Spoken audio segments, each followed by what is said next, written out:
गलनांक किसे कहते हैं, गलनांक का परिभाषा क्या है और अलग अलग पदार्थों का गलनांक कितना होता है।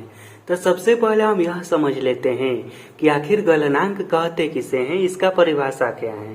तो गलनांक का परिभाषा जानते हैं क्या है, गलनांक जानते हैं क्या है। तो देखिए गलनांक न एक निश्चित ताप है। गलनांक क्या है, तो वह निश्चित ताप जिस पर कोई पदार्थ ठोस से पूरी तरह द्रव अवस्था में बदल जाता है उसे उस पदार्थ का गलनांक कहते हैं।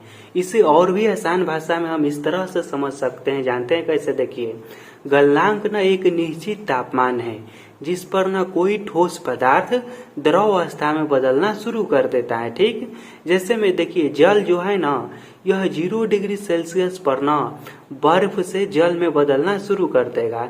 यानी कि जल जब 0 डिग्री सेल्सियस तापमान पाएगा तो अपनी बर्फ की अवस्था से जल की अवस्था में बदल जाएगा, गल जाएगा। गलनांक से कहने का मतलब कि गल जाना। ठीक इसके नाम में ही यदि इसको आप ध्यान से देखेंगे तो इसका परिभाषा छुपा हुआ है।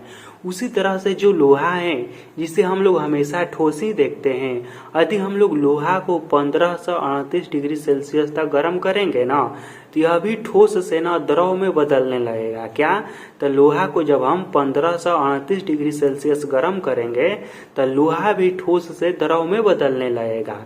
तो गलनांक क्या है, तो गलनांक वह निश्चित तापमान है जिस पर कोई ठोस पदार्थ द्रव अवस्था में बदलना शुरू कर देता है। उसी तापमान को क्या कहते हैं, उसी तापमान को कहते हैं गलनांक। ठीक कहने का मतलब कि जिस तापमान पर कोई भी ठोस पदार्थ द्रव अवस्था में बदलने लगता है उस तापमान को उस पदार्थ का गलनांक कहा जाता है।